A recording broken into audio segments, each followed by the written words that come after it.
Assalamualaikum warahmatullahi wabarakatuh. Selamat malam semua untuk yang udah hadir hari ini bergabung di IG Live Geriatric Care. Terima kasih. Ada Dokter Rahmani, ada Dokter Yani, kemudian ada Kak Brevita, Kak Saleh, halo Kak Saleh. Kemudian Kak Riko juga udah join.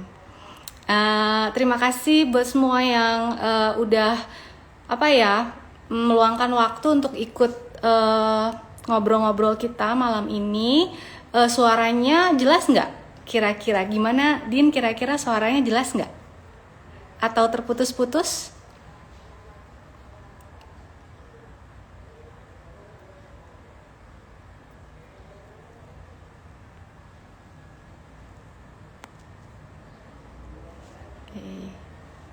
Jelas, oke. Terima kasih Dokter Yani. Ya, jadi hari ini kita khusus mau ngobrol-ngobrol santai tentang stroke, terutama bagaimana pencegahannya, kemudian juga bagaimana pemulihannya bila sudah terjadi. Dan karena memang kita ini khusus untuk geriatri, jadi nanti kami akan menitik beratkan pada lansia, tapi kalau ada pertanyaan di luar lansia juga silahkan. Nah, kenapa kita pilih topiknya stroke? Karena memang tanggal 29 Oktober kemarin itu kita merayakan atau memperingati Hari Stroke Sedunia. Jadi supaya semuanya juga aware terhadap stroke, kita melakukan inisiasi untuk ngobrol-ngobrol santai ini bersama dengan Dokter Anet dan Dokter Riko. Nah, Dokter Anet ini adalah dokter spesialis saraf yang berpraktek di Rumah Sakit PON, Pusat Otak Nasional di Jakarta. Nah, beliau memang hari-hari biasa menangani kasus-kasus stroke gitu. Dan kebetulan Dokter Anet juga udah join. Dokter Riko sendiri juga beliau merupakan spesialis rehabilitasi medik SPKFR, dan beliau saat ini berpraktek di rumah sakit di Bogor dan juga menjadi kepala bagian dari unit rehabilitasi medik di sana. Begitu. Nah, sebentar Dokter Anet sudah. Halo, Dokter Cica.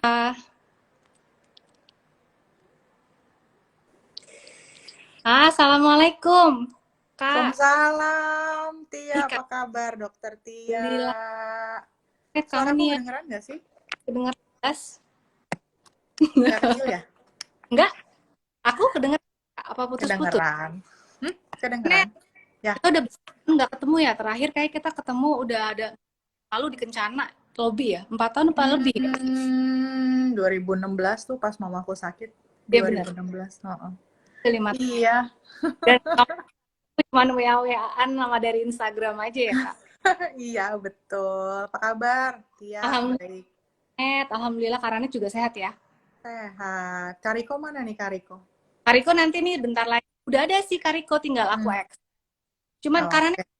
banyak lo mau bantuin geriatri care, itu mau jadi narasumber buat teman-teman yang ada di sini gitu kan, untuk apa sih, edukasi masyarakat untuk stroke Karanet gitu. Aku panggilnya Karanet karena Karanet ini emang kakak kelasku, jadi dari dulu sama. Nggak ada dokter-dokteran yang manggilnya kakak, ntar juga manggilnya Kariko. Nggak ada dokter-dokteran. Karanet Ya. jadi untuk apa sih, kasih overview sama teman-teman sedikit gitu ya Karanet, tentang penyakit stroke itu apa. Penyakit stroke kan pasti nggak hanya orang tua ya, kami stroke, semua umur bisa stroke. Jadi Karanet boleh nggak jelasin stroke apa, gimana faktor risikonya gitu loh Karanet. Apa macam juga stroke gitu. Oke, jadi mungkin sebagian besar udah tahu ya stroke tuh apa gitu ya. Tapi kita coba bahas aja gitu ya, yang enak di ngobrolin malam ini gitu ya. Jadi stroke tuh penyakit penyumbatan, nggak cuma penyumbatan sih, penyakit pembuluh darah di otak gitu. Dia ada dua macam, bisa yang penyumbatan, bisa yang pecah pembuluh darah gitu. Nah, dua-duanya itu terjadi mendadak gitu. Jadi nggak pakai tanda-tanda dulu nih gitu. Baik stroke yang penyumbatan atau stroke yang pecah pembuluh darah itu dua-duanya mendadak gitu. Jadi kalau dari dulu sih memang kebanyakan yang penyumbatan ya atau kita sebutnya stroke iskemik atau stroke non hemorrhagic itu paling banyak gitu. Terus ya dulu sih apa namanya teorinya stroke penyakit orang tua gitu kan. Tapi sekarang enggak gitu. Sekarang banyak juga yang udah maksudnya masih umur 40-an, 30-an tuh stroke juga banyak gitu. Jadi mesti dijaga banget kesehatannya gitu ya, faktor-faktor resikonya. Mungkin juga karena perubahan lifestyle, sekarang banyak ya gitu deh, makanan-makanan yang itu kan. Jadi sekarang usia angka kejadian stroke itu 30-40 juga udah banyak ditemukan gitu. Sama mungkin juga ini kali ya Karanet, kalau untuk faktor anatomi kayak gangguan pembuluh darah otak tuh yang kayak aneurisma kan Ah, bisa ada orang muda juga ya. iya, itu banyak sama orang muda tuh. Dia bisanya perdarahan itu, terus biasanya kita periksa eh, pemeriksaan penunjang ya gitu, CT angiografi gitu nanti dapat aneurisma atau dapat apa tuh namanya AVM gitu. Itu biasanya banyak pada usia muda Iya, gitu. gitu. Karanet terus Mm-mm. kalau cara soal stroke kan bisa kena di semua usia nih. Tapi Mm-mm. memang faktor resiko stroke kan yang sebetulnya ya ada faktor resiko kembali lagi ada yang bisa diubah ada yang nggak bisa diubah gitu ya kan. Mm-mm. Mungkin kan kalau kenapa sih dulu orang bilang cuma orang tua yang bisa kena stroke ya mungkin hubungan dengan orang tua penyakit penyertanya udah banyak gitu ya Iya, kayak. iya, Jadi iya. resiko tinggi kayak stroke itu kan sebetulnya temennya sakit gula, temennya darah tinggi. Temennya, Jadi iya temennya gitu. sebenarnya darah tinggi dulu atau sakit gula dulu karena Mm. nggak kontrol akhirnya komplikasinya ke stroke gitu ya kan. Iya. Mm-mm, Jadi mm-mm, mm-mm. kok kayak tadi tuh memang mesti kita apa ya kita kelola, kita tahu awal supaya bisa Betul. komplikasi di depan seperti apa gitu ya Karanet. Nah, Oh ya, sekarang juga banyak suka ketemu ini loh, Ti, apa namanya, stroke usia muda, ada PFO tuh, oh iya betul eh, jantung di bocor. iya Iya, makanya jadi, uh, tadi echo juga ya. jadi jangan deh ada pikiran yang, ah masih muda kok nggak mungkin kena stroke tuh jangan deh. Jadi mendingan, apalagi ya kalau punya keturunan gitu ya, mama, papa, kakek, nenek, keluarga yang stroke, mendingan langsung kita kayak screening dini aja gitu. Screening dini itu maksudnya ya kita mawas diri gitu loh. Kita cek laboratorium lengkap, cek kekentalan darah, cek kolesterol, asam urat gitu. Ya boleh juga apa sih seperti kayak medical check up gitu ya gitu, cek EKG-nya, cek jantungnya gitu. Jadi jangan pernah punya pikiran yang ah masih muda kok nggak mungkin kena stroke, nggak juga gitu.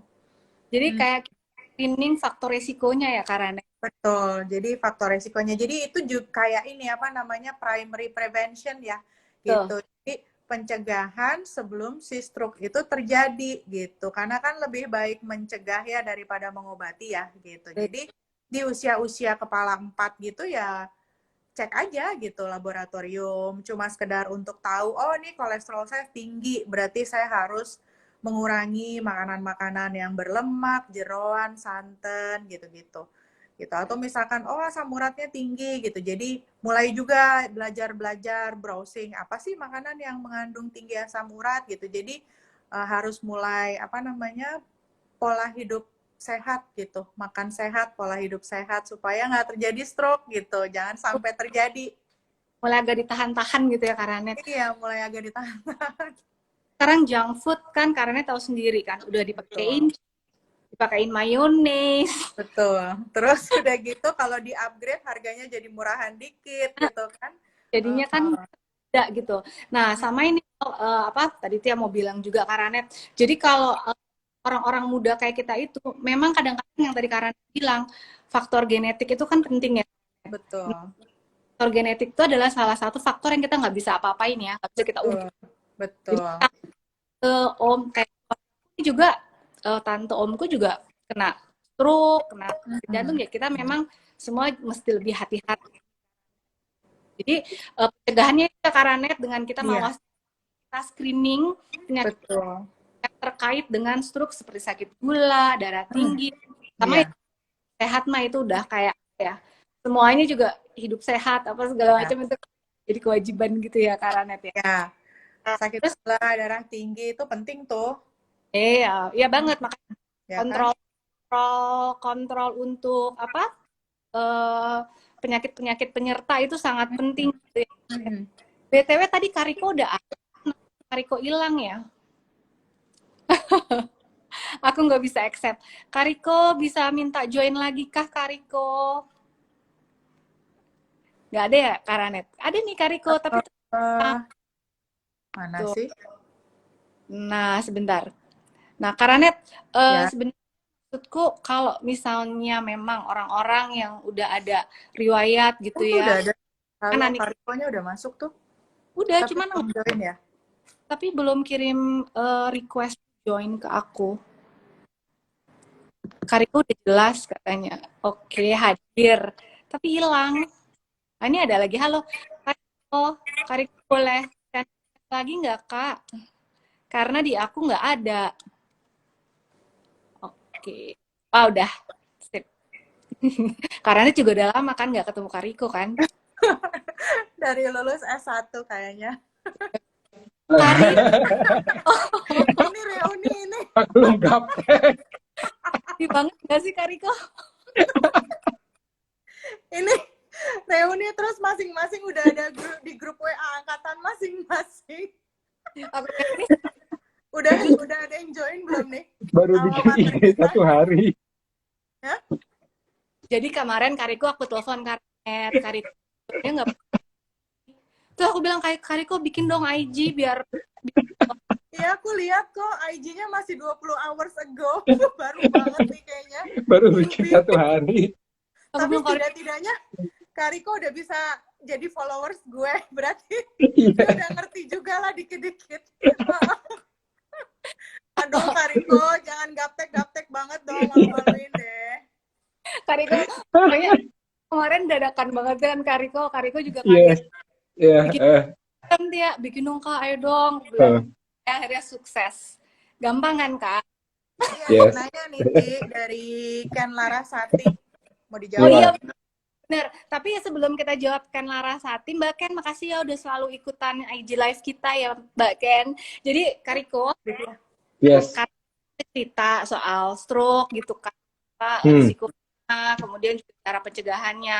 Nah ini Kariko spesialis rehabilitasi medik ya, biasanya untuk pasien-pasien pasca stroke nih Kariko, pasti kan berobatnya ke Kariko.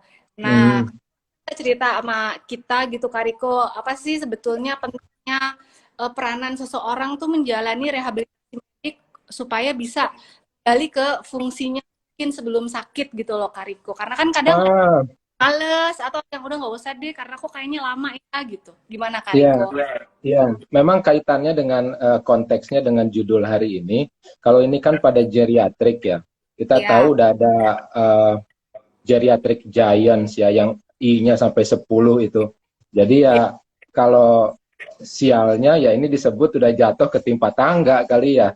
Udah dapat masalah, ada masalah lagi, kira-kira gitu. Nah, kalau dari bidang keilmuan rehab medik, ya kalau ditanya peranannya ya tentu untuk reaktivasi, untuk restorasi, untuk maturasi.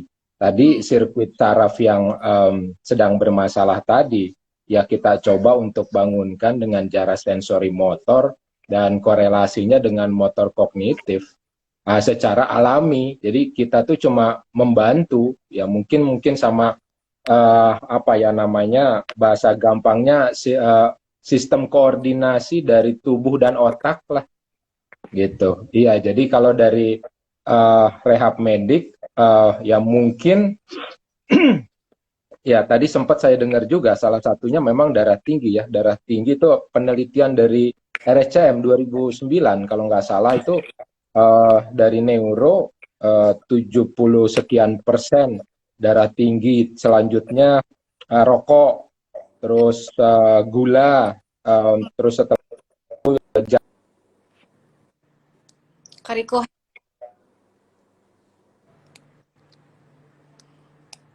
Kariko hang ya Karen. Sinyal nih kayaknya, sinyal Kariko.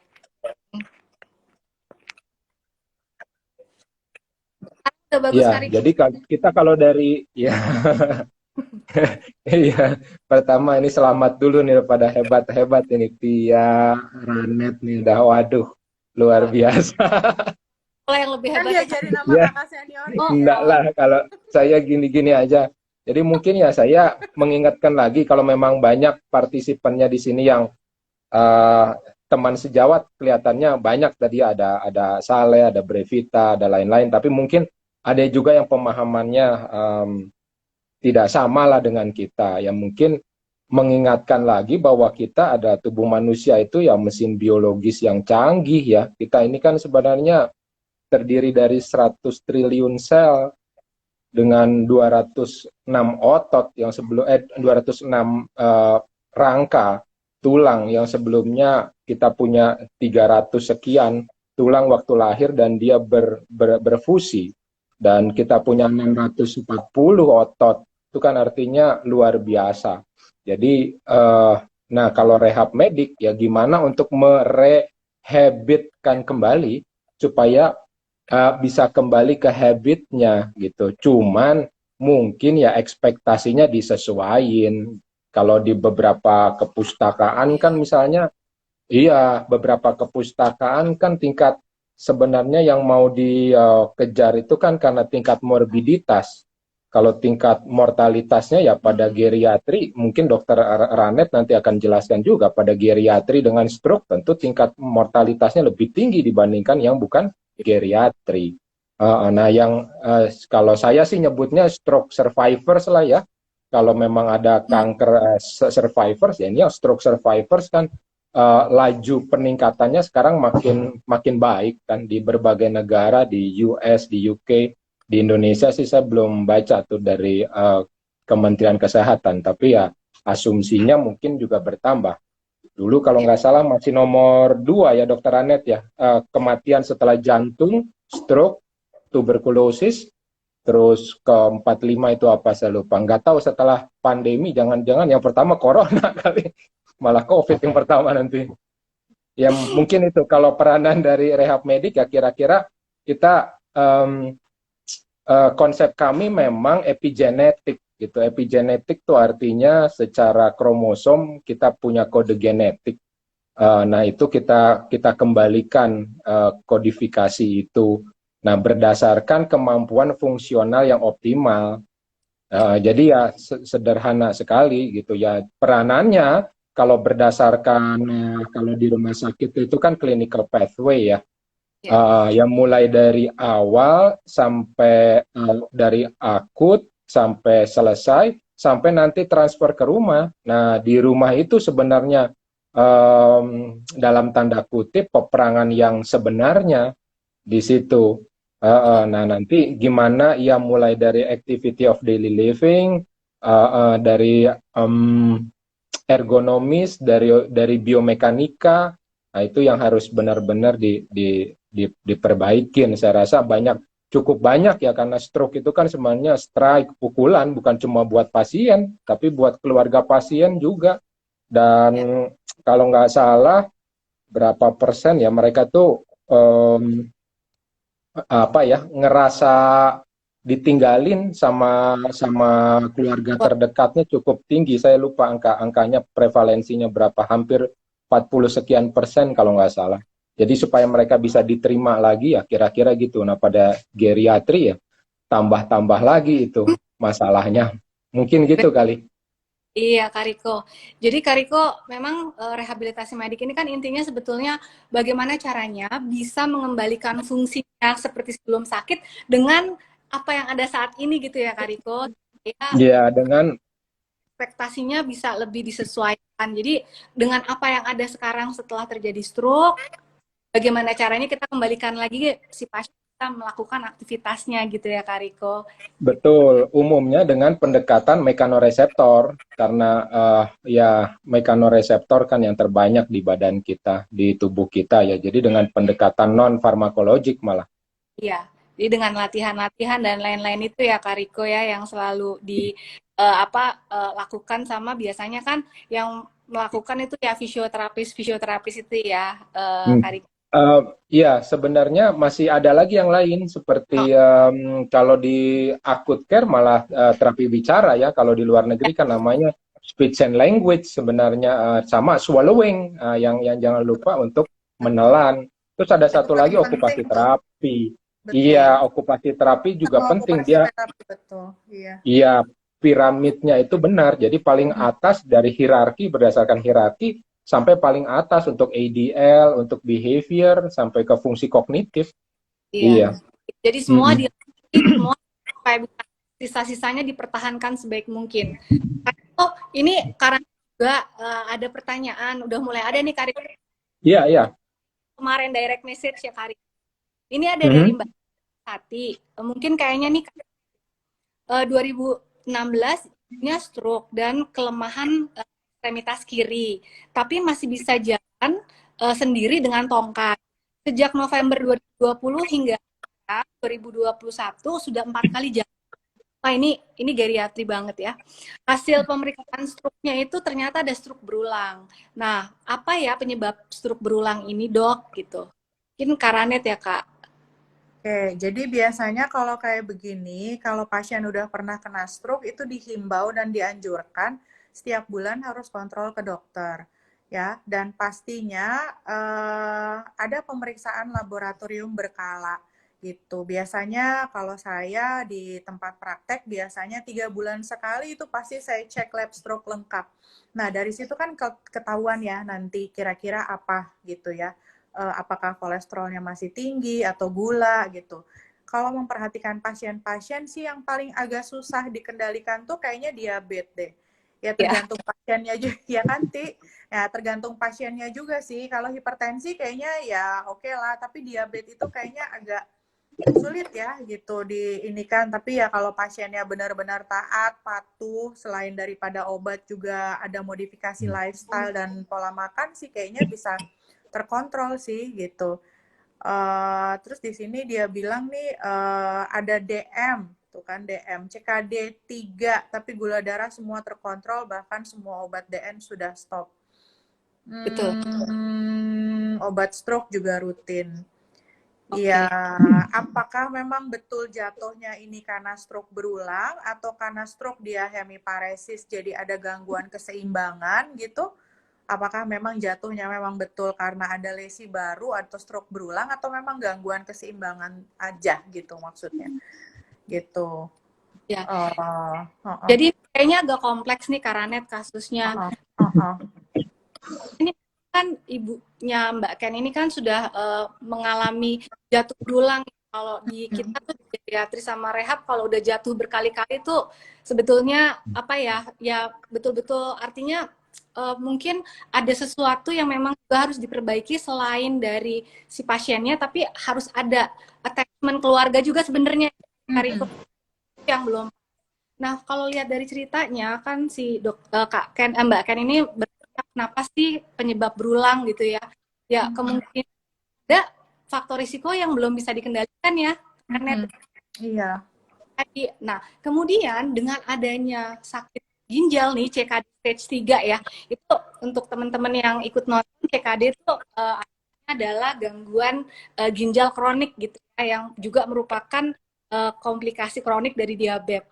Nah, dengan adanya CKD itu juga akan meningkatkan risiko kardiovaskular stroke-nya gitu ya, Kak ya.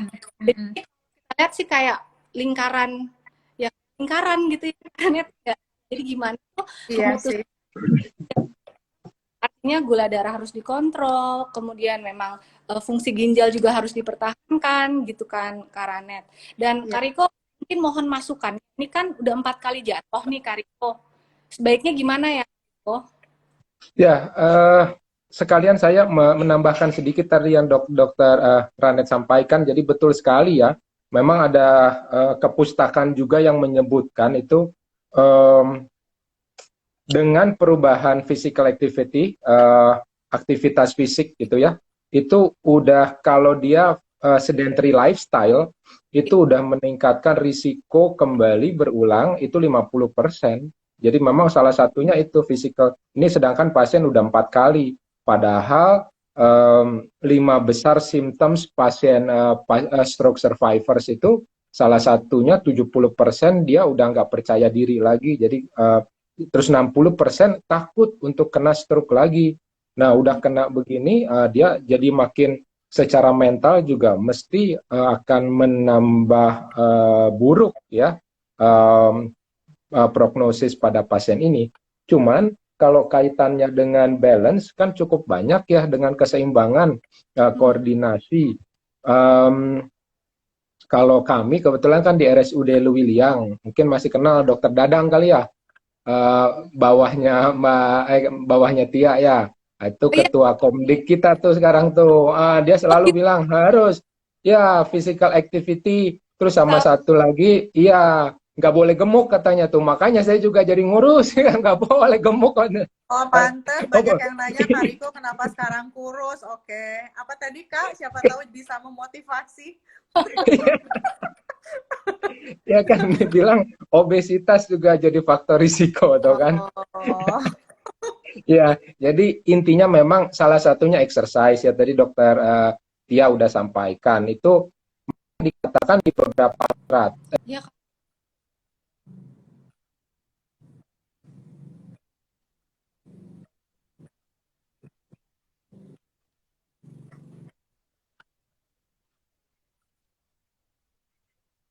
Kalau nggak salah itu ada namanya sekarang exercise is medicine, dan itu penelitiannya apa namanya kausalitas, dose effect relationship, malah dia berani membandingkan lagi, itu bagus jadinya. Nah, jadi kalau saya pertama tetap harus dilihat dulu statisnya gimana, kedua baru dinamisnya, karena kalau kami sendiri, saya sendiri gitu, saya pakai postural analysis. Jadi dengan analisis postural bisa kelihatan gaya gravitasi secara imajiner dari 3 bidang planar, baik sagital, koronal maupun aksial. Ya kelihatan semua mana nggak seimbangnya, otot mana. Contohnya yang paling gampang deh tadi, kalau dokter Ranet setuju dengan saya masalah speech therapy. Kenapa ya? Karena otot yang paling kuat di badan kita itu salah satunya kan otot mastikasi. Ya kan? Kalau gampangnya lihat saya aja, orang Batak kan pasti kotak-kotak mukanya, karena ininya paling kuat kan, otot masseter, temporalis, sama pterygoideus internus gitu ya. Paling kuat Kan gitu. bobo suku Kak. Makanya ditutupin.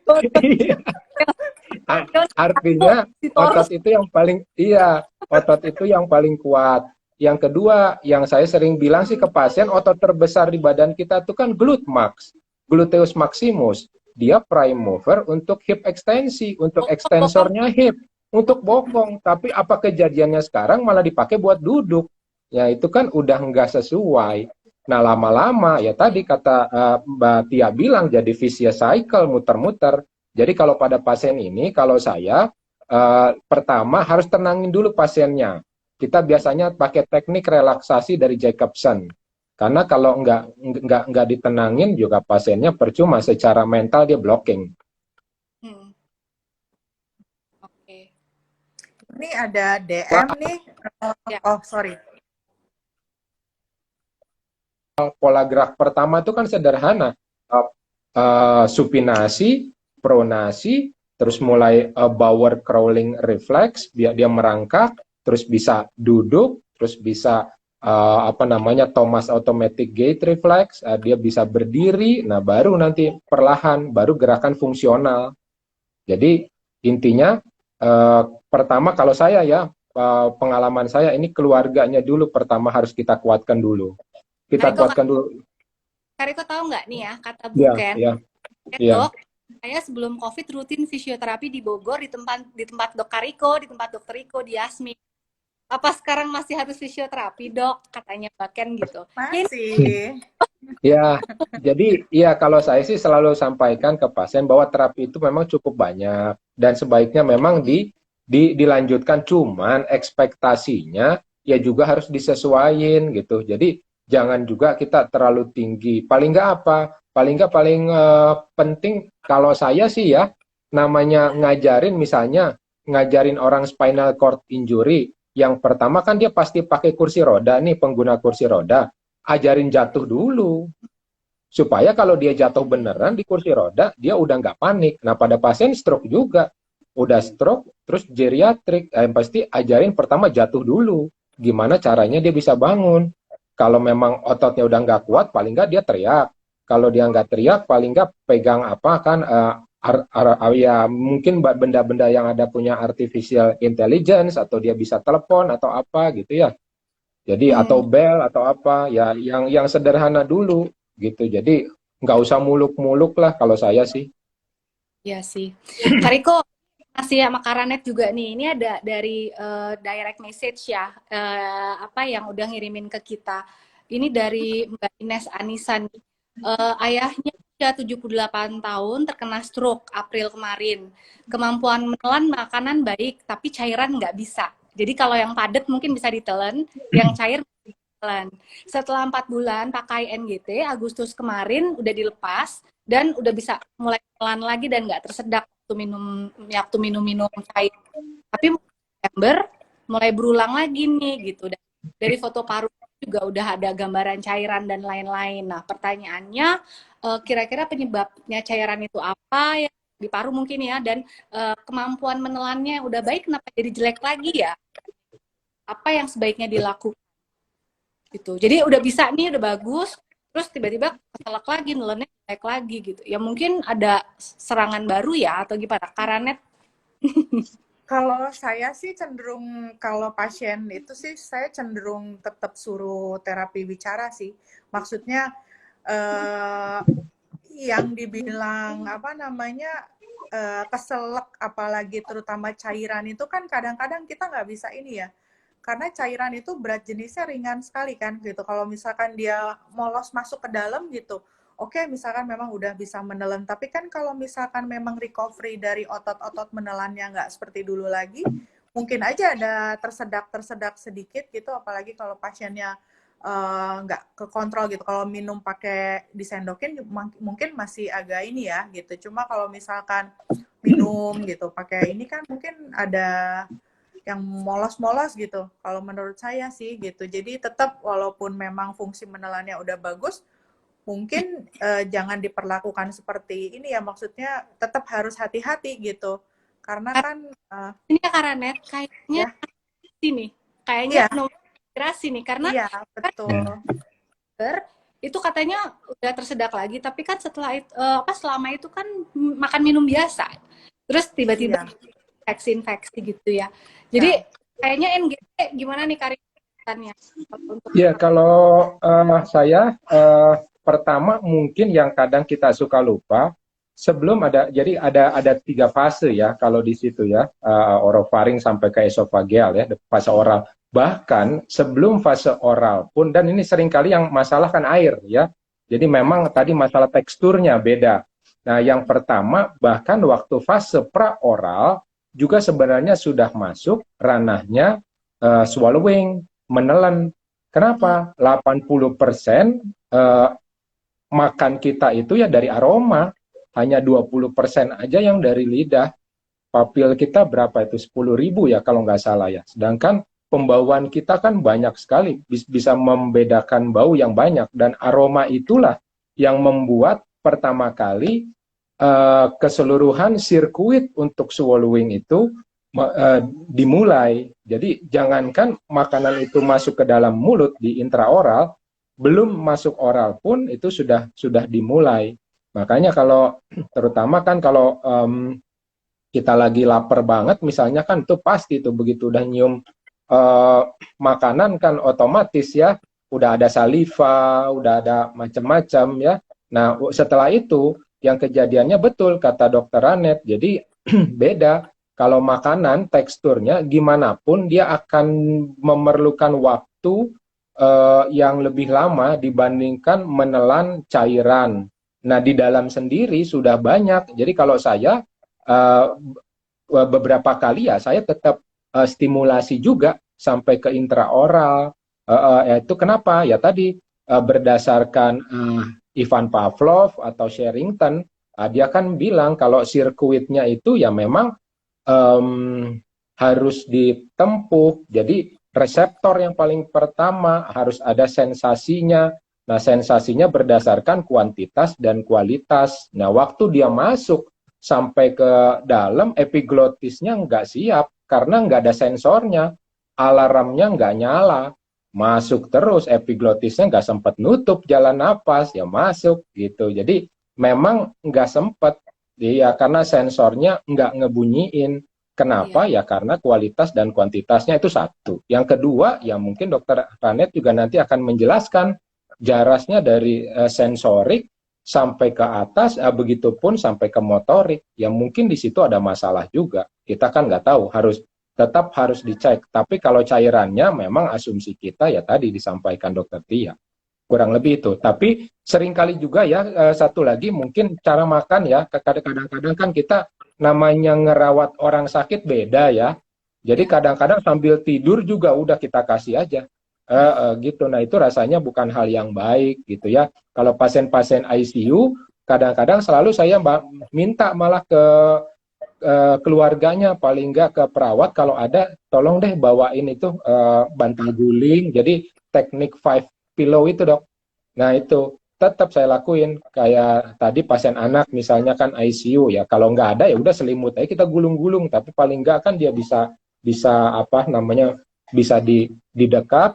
Nanti kita buat alih baringnya lebih mudah kan, gitu. Jadi yang artinya saya mau bilang yang positioning juga jadi salah satu masalah biasanya pada kasus ini.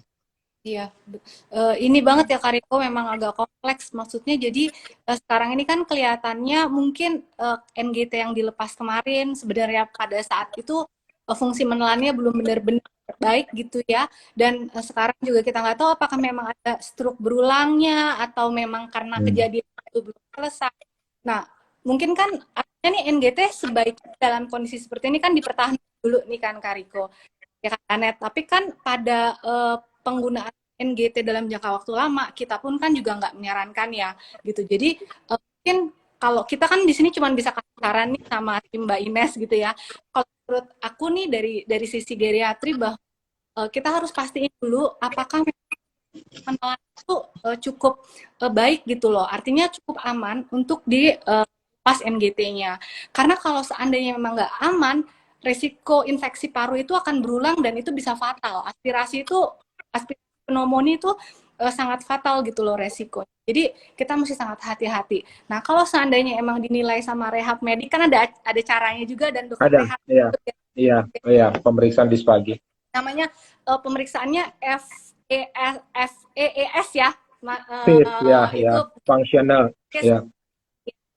Kalau memang dikatakan fungsinya tidak baik, mau nggak mau kita harus memasang alat yang kita sambung ke lambung. Jadi kita bilangnya, aku kok jadi lupa. Itu ya aku pada LP itu sering kali aku gunakan.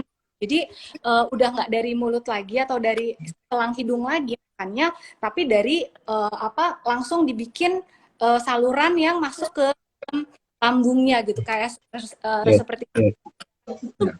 Operasi yang besar ya. Kan yang dilakukan di ruang tidur juga gitu. Nah biasanya dengan begitu sih nutrisi bagus karena masuk bagus, semuanya juga ikutan baik tuh biasanya Kak Riko. Tapi yang harus dulu itu harus. Iya, beberapa kalau ini sih pengalaman empiris ya. Memang ada juga sih beberapa kepustakannya, tapi di luar negeri itu dan kekuatan penelitiannya juga masih kurang ya. Mungkin dengan berbagai sebab ya. Tapi dengan motif positif ya semoga aja akan ada hasil yang baik. Jadi maksudnya gini, kalau yang kami lakukan itu biasanya tadi pertama kita stimulasi semua, bukan cuman oromotor, tapi kita menganggapnya tuh orofasial.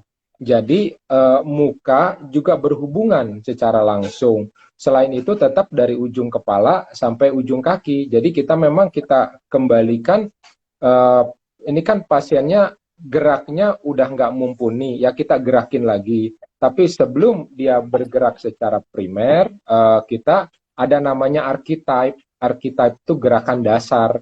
Nah, gerakan dasar keseluruhannya kita perbaikin, termasuk tadi karena parunya juga.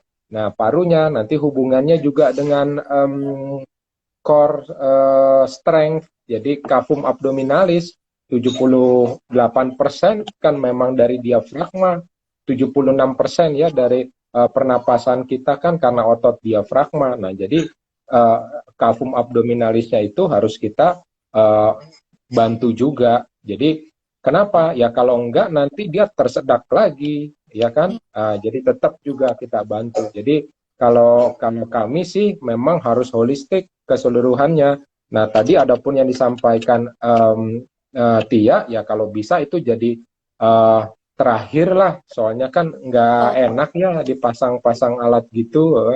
dan harus dipastikan dulu nih dari visnya nih ya, Kariko ya, harus diperiksa dulu. Yes, Kalau ya visnya betul. kapan ya kita usahakan nggak pasang langsung dari Hmm, kan, tetap harus dilatih gitu. Jadi Mbak Ines nih agak panjang juga PR-nya ya Mbak Ines, mudah-mudahan nanti ya. bisa dikonsultasikan ke dokternya. Terus ini ada dari Pak Devi Bakhtiar, umurnya sih kelihatannya nggak dibilang, tapi umurnya mungkin sekitar 50-40 ya. Sudah 6 tahun mendapat serangan stroke, sampai sekarang aktivitas tangan saya untuk menggenggam dan memegang benda sulit dilakukan. Mohon pencerahannya. Jadi udah 6 tahun tapi belum belum bisa melakukan. Itu gimana Karanet? Oke, jadi sebenarnya jadi pas kalau kena stroke itu harus segera dimulai fisioterapi dan okupasi terapi, terutama untuk genggaman tangan, hand grip, motorik halus, nulis, pakai kancing, itu kan semua tangan ya.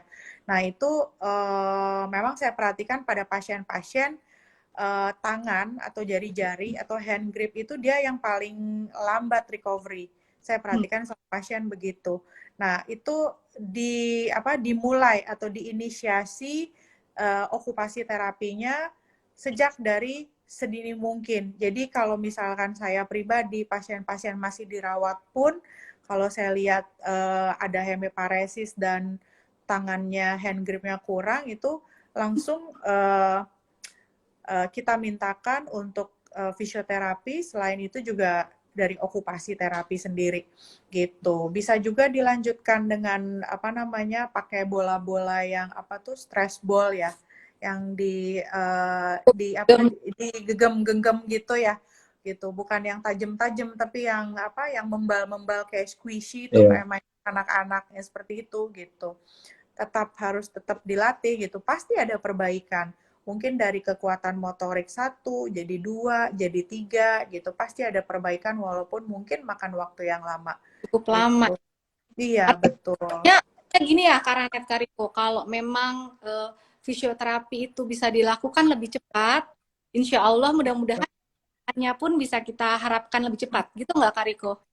Ya, betul, betul. Jadi memang salah satu clinical pathway-nya kan dari hasil penelitian, saya lupa dari negara mana aja, average length of stay-nya jadi lebih pendek kan, malah disebutkan cuma 5 hari. Makanya dari asuransi kita juga BPJS kan biasa 5 hari juga. Semoga sembuh gitu. Kalau fase akut, Ya, tapi artinya ya, artinya niatannya baik lah gitu supaya supaya cepat pulang, supaya anda ada infeksi apa iatrogenik, nggak ada infeksi nosokomial, mungkin kita pikir positif aja.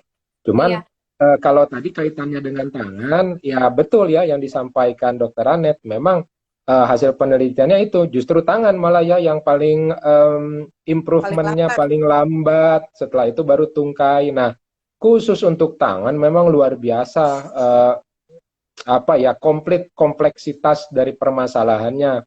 Secara fisiologis juga memang tangan tuh rumit sekali. Kalau saya biasanya yang saya lakukan ya archetype-nya dulu. Jadi prinsip dasar maksudnya gini, misalnya kan Oscarpal paling nggak kita punya 4 kolom dan 2 baris kan, ada scaphoid, lunatum, Visiform, Triquetrum, sampai semua. Tapi yang dilihat kan bukan cuma itu. Tapi ternyata kalau kita duduk misalnya kan kita perlu hand support tuh. Kan ada hand support di sininya, ada nanti ada lagi Robinson hands grasping. Nah itu ya kita terus latih terus sampai nggak ada bosennya. Memang berdasarkan kepustakaan Dokter Anet, Dokter Tia juga pasti setuju lah kalau dengan usia sejak onset begini ya memang udah golden periodnya udah bukan pada tempatnya, tapi ya nggak apa-apa dicoba terus. Bahkan di kepustakaan juga kan masih ada kans harapan gitu. Cuma memang paling rumit ya kalau itu, bahkan jarasnya sendiri, iya Dokter Anet aja tahu, bukan cuman kortikospinalis kan, banyak juga di situ yang cuma sampai nggak sampai distal, cuma sampai proksimal. Semangat aja. Ya, jadi artinya Pak Devi lanjutin terus fisioterapinya, mudah-mudahan nanti ada perbaikan perlahan-lahan karena emang paling Iya, lama Pak Devi. iya Nah, sama okupasi terapis terutama tuh. ya. Terus ini ada pertanyaan lagi dari Mbak Astriana Dewi. Dok, ibu saya sudah stroke 2 tahun, verbal, jadi mungkin bicaranya ya, dan lumpuh sebelah kanan. Tapi ibu saya kurang semangat untuk terapi-terapi, dan jadi lebih sering marah. Nah, gimana sarannya? Karena ibunya nggak mau terapi sama sekali. Nggak mau fisioterapi mungkin, nggak mau apa gitu loh. Karanet gimana Karanet? Ini berarti kalau dia bilang kena verbal mungkin afasia Apa? ya. Lemes separuh kanan berarti kena otak kiri ya. Iya. Ya kan, berarti stroke-nya stroke di hemisfer kiri kan. Ini memang tidak jarang ada seperti itu. Jadi Gangguan emosi. pasiennya betul. Ya. Jadi pasiennya bisa agresif, bisa emosional, bisa depresif, bisa kurang motivasi. Nah, ini emang PR banget sih buat keluarganya gitu. Emang PR banget buat keluarganya. Jadi biasanya dokter juga kalau udah ngelihat kayak begini, maksudnya dokter spesialis saraf biasanya pasti akan memberikan obat-obat tambahan mungkin ya untuk mood stabilizer seperti itu gitu. Dan pastinya kalau seperti ini konsul neurobehavior itu udah pasti. Afasia untuk speech therapy, latihan bicara gitu. Terkadang kalau misalkan ini ya terapi kognitif, terus kalau memang diperlukan juga bisa ke psikolog gitu, karena ya kalau kanan kan berarti kiri ya, kiri bisa macam-macam, dan yang paling sering itu memang kurang motivasi, hilang motivasi dan depresif. Nah kalau kayak gitu memang keluarganya harus lebih pinter untuk membujuk, keluarganya harus lebih sabar, keluarganya harus lebih bisa membangkitkan motivasi si pasien gitu, supaya dia mau terapi gitu. PR-nya banyak keluarganya. Iya, PR-nya untuk PR keluarga ini, bukan untuk si pasien gitu. Karena pasiennya ini kan gimana keluarga gitu kan. Gitu. Kalau keluarganya semangat, keluarganya persisten gitu ya, insya Allah sih moga-moga pasti ada perbaikan, walaupun ya itu tadi tidak cepat gitu. Karena kalau lihat dari ceritanya, punya masih nonton sinetron nih Karanet. Berarti mungkin usianya motorik ya, artinya dia bisa tahu, dia bisa ngerti, tapi dia nggak bisa ngomong. Itu mungkin yang bikin jadi makin depresi dan makin kesel. Iya, kadang-kadang pasien tuh karena dia ngomong, terus udah gitu orang nggak ada yang ngerti gitu, jadi dia makin kesel gitu. Jadi dia makin depresi, atau kadang ya mungkin merasa tidak sempurna lagi gitu, tidak berharga, dan itu yang benar-benar PR buat keluarga, gimana supaya si pasien tersebut motivasinya jadi ada lagi gitu, moodnya jadi naik lagi gitu. Iya Ya sih. lakukan apa yang si pasiennya senang, misalkan sinetron tuh banyakan yang sedih-sedih bukan sih? Maksudnya ya ya lakukan seperti apa ya, misalkan dibawa naik kursi roda gitu ya, dibawa keliling pagi-pagi jalan gitu ya, lihat yang seger-seger gitu, yang ijo-ijo gitu, karena kita nggak tahu nih sinetron memberikan efek apa nih terhadap pasien gitu. Bener. Jangan-jangan bikin sedih gitu kan, nonton Kenapa? sinetron. Apa? Nonton sinetron malah bikin makin sedih kan. Iya, jangan-jangan nanti ada force crying lagi gitu kan, kasihan gitu. Padahal sebenarnya sinetronnya mungkin dikasih yang happy-happy lah gitu, biar jadi dia semangat juga gitu. Tapi Kak Riko, Nah, kalau untuk kasus gini artinya kalau afasia motorik gini kan panjang banget ya Kak Riko. Kalau ibunya nggak bisa kita bawa ke rumah sakit, bisa nggak sih fisioterapis melakukan terapi itu di rumah gitu loh Kak Riko? ya Gimana? sebenarnya sih kalau kalau kaitannya ini dengan ini ya mungkin lebih banyak ke terapi bicara ya, speech therapy ya. Cuman gini mungkin saya kalau boleh menambahkan bahwa komunikasi itu kan ada yang lain selain verbal, ada komunikasi non verbal. Seringkali malah ini lebih efektif. Jadi di em, ke saya baca di ResearchGate itu kalau kalau nggak salah saya lupa apa judulnya di penelitian di Eropa Timur. Nah, ada namanya neurotaktil. Jadi neurotaktil itu maksudnya gini, kan kita punya organ terbesar di seluruh badan kita yang kita sebut kulit. Ya kan, kalau tadi misalnya contoh kasus pada pasien ini yang memang sesuai, memang tadi 20-an% prevalensinya stroke survivors itu rasa lelah. Rasa lelah tuh apa ya, lelah termasuk males gitu ya, dan itu berlaku selama 1 tahun ke Bosan. depan, bosan selama 1 tahun ke depan gitu, bolak-balik ngapain lah lama-lama gitu kan, itu memang udah berdasarkan studi yang ada. Nah tapi dengan neurotaktil ini ternyata jauh lebih efektif. Kalau saya sih selalu bilang gini, lidah itu kan satu-satunya otot yang punya origo tapi nggak punya insersio. Makanya disebut lidah tidak bertulang gitu kan. Nah, kalau kita tanya ke orang, baik-baik aja, iya baik, tapi muncul air mata. Nah, mana yang lebih kita percaya? Pasti gesture kan? Gesture nggak akan bisa dibohongin. Nah, sama.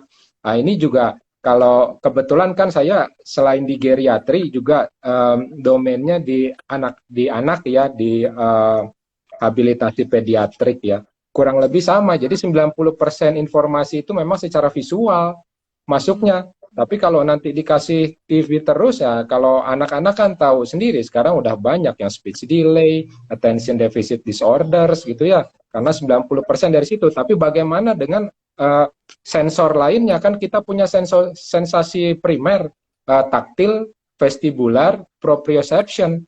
Itu jauh lebih efektif malah dikatakan di penelitian itu. Jadi kalau boleh ya tetap harus dideketin pasiennya, dipijit-pijit, dipegang, disentuh. Nggak apa-apa kan, ada penelitian itu saya lupa 3 tahun lalu apa di British Medical Journal, malah dia apa kerokan. Penelitiannya kerokan. Iya bener ada. Kerok itu. Masuk BMJ. Ya sama juga, ini juga kita pegang, kita Kerokan sampai peluk ke sana pasien ya, Kak? sampai Kirain di sini itu doang. kirain di sini doang. Ya. Nah itu kan sampai sampai dipeluk, pasiennya dipegang gitu kan, tetap harus kalau saya sih.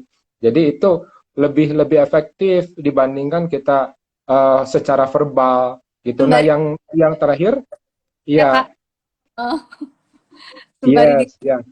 supaya Iya, tetap harus. Iya, ya sama-sama kayak orang lagi nangis itu kan kita pegang area deltoid biasanya kan, tenang, tenang, tenang. Iya, Nah, gitu betul. kan. Jadi itu jauh lebih efektif. Kalau kita biasa disebut neurotaktil. Jadi kita kita buat secara itu. Nah, yang terakhir ada lagi dengan musik ya. Terapi musik juga nggak kalah baiknya gitu. Jadi dengan terapi musik itu saya sering kasih juga pada pasien-pasien. Dengan terapi Musik musik itu apa yang banyak. dianjurkan, Kak Riko? Seperti apa gitu maksudnya? Sampai saat ini memang berdasar tiap orang beda-beda, tailor made, nggak ada yang sama, nggak ada yang customize. Nah itu dikatakan sih di beberapa penelitian ya berdasarkan memori dia cocoknya apa gitu.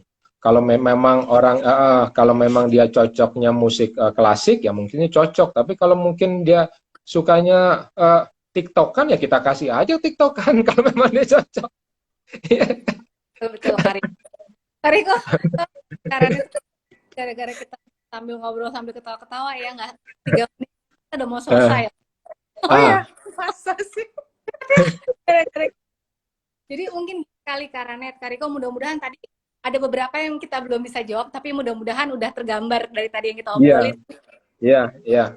Jadi mungkin dia mau minta Karanet sama Kak Riko yang singkat tuh post closing statement atau apa sih pesan-pesannya.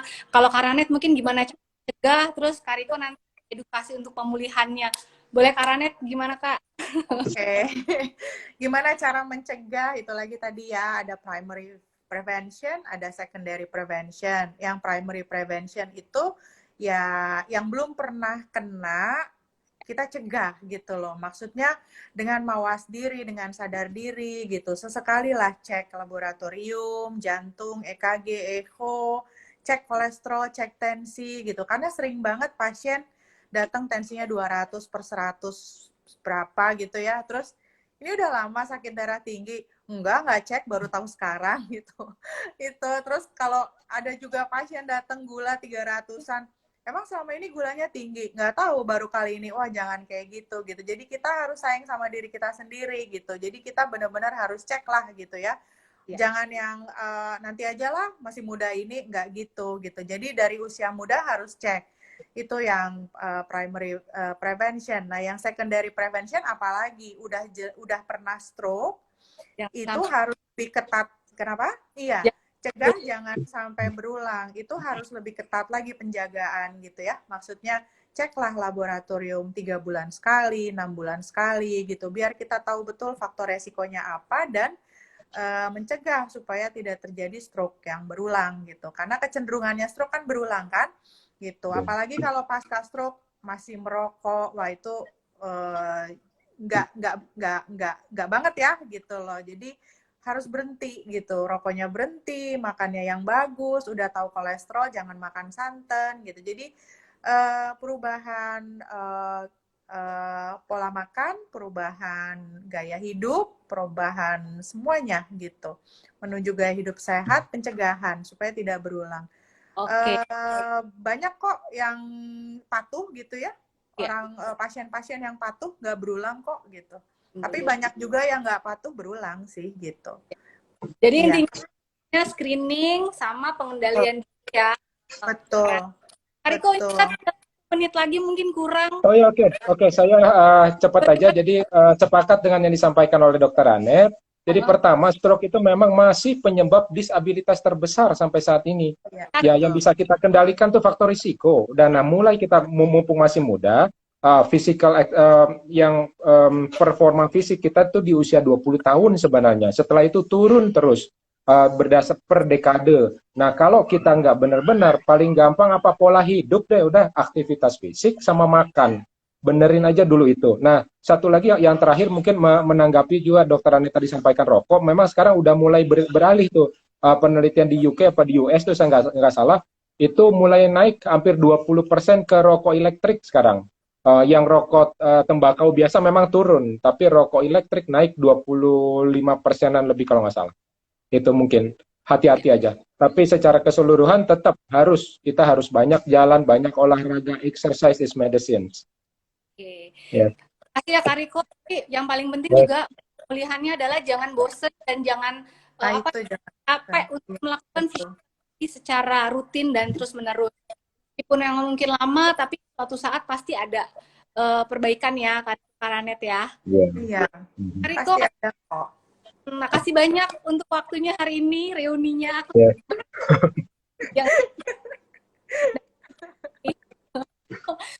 Ini makasih semua, ada senior-senior kita juga nih Karanet. Dan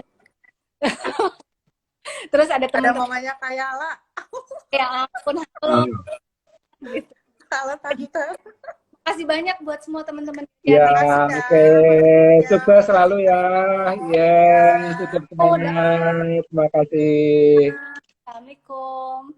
Waalaikumsalam. Ini gimana sih matiinnya?